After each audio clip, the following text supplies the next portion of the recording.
over the last several weeks, I've heard loud and clear that we are to do the work of Jesus, to be his real presence in the world, and to expect and understand that this work is controversial and that not everyone can or will accept it. Nonetheless, we are to keep on keeping on. So far, so good. That summarizes the last couple of weeks.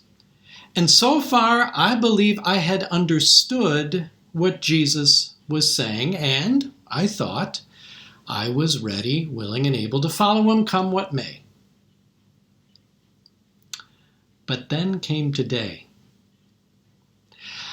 Last week I mentioned that even though we will be spending several weeks reflecting on the parables that are in chapter 13 in Matthew, including today, all of them, as presented by Matthew, were in fact shared by Jesus in a single day. And so, after devoting last week to the first parable and Jesus' explanation of it, the parable of the sower, this week we turn to what is obviously called the parable of the weeds and the wheat. Now, if you have or have ever had a garden, this parable describes your worst nightmare. All of us have had to contend with weeds, and yes, many of us have occasionally learned the hard way that in an effort to rid your garden of weeds, we have occasionally rooted out the good with the bad. But this parable is even more sinister than that. In this parable, Jesus says that after you have meticulously and lovingly planted your yard, garden, or farm in the day, when you go to bed at night, an enemy, later identified as the devil, comes and plants weeds in your garden. Outrageous! Diabolical! Frankly, it's like those crazy claims that COVID-19 is a sinister plot hatched in some military or government lab to bring down democracy.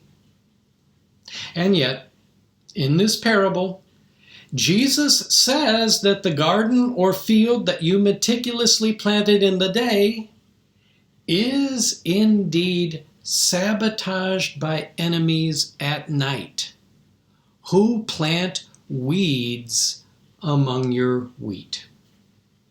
Let's just pause there. Wouldn't you think that based on what Jesus just told us, the whole point of the parable is to go on the warpath against those nefarious evildoers who sowed weeds among the wheat?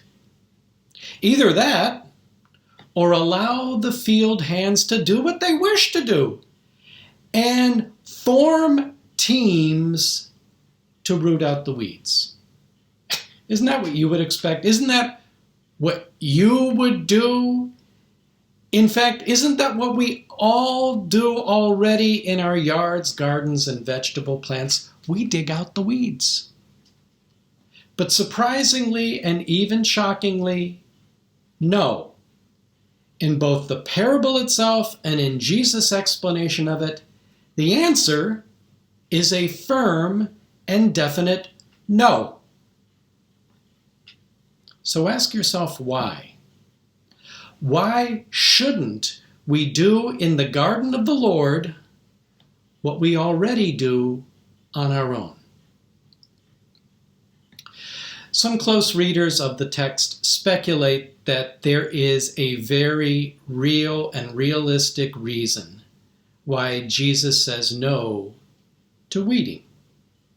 Evidently, there is a plant called darnel, which is common in the Middle East, and that up until harvest time, darnel looks very much like wheat. So, they say ancient farmers knew better than to try to separate darnel from wheat while they were growing, since one could be mistaken for the other, and you would root out the good with the bad. Okay, maybe that's true, or maybe not, because I point out this. After all, both the field hands in the parable and the disciples in Jesus' explanation are utterly shocked at being told not to separate the weeds from the wheat, or the good from the bad. In other words, what Jesus and the parable are demanding is as strange and foreign to them as it is to us. And so what is Jesus saying to us? What message, what counterintuitive and strange message does Jesus want us to know and understand and obey? Why, in other words, should we not be weeding the world's spiritual garden or fields? Why is Jesus talking about doing something different than what we would already do at home? The title of this message gives us our answer. It is called Impatient Tolerance, with the I am, the M of impatience in parentheses. Impatient tolerance. The impatience, I think, we all already understand. Speaking for myself, but I bet for you too, there is nothing that I would like to do more than get out there right now in the world's garden and begin to weed. On Tuesday of this week, for instance, my phone alerted me to the breaking news that the city of Philadelphia was prohibiting large gatherings of people until the end of February. February. Now, I don't often get angry, but I got angry. But not at the city of Philadelphia. No. I was angry. I am angry at the collective us. All of us who have failed to do what we could have done to slow down the spread of the coronavirus. Wear a mask. Social distance. Don't put yourself, or especially others, at risk. So the point I'm making is, I know what it feels like to want to go out there and weed the world's spiritual gardens, because I think I know who and what I would want to pull up and out and throw on the manure pile of life. So the impatience I get. But why is this message about patient tolerance? Well, the preacher here is not me, but Jesus. And Jesus gives us this message today twice. First in the parable itself, and then in his explanation of it. In the parable itself, the field hands ask the owner of the farm if, now that dastardly weeds have appeared in the garden, can they go out and please pull them out? No, the master says.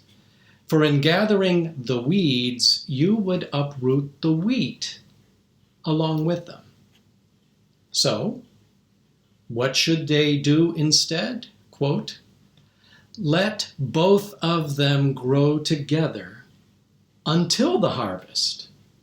And at harvest time, I, the master in the parable says, will tell the reapers, collect the weeds first and bind them in bundles to be burned, but gather the wheat into my barns. Okay.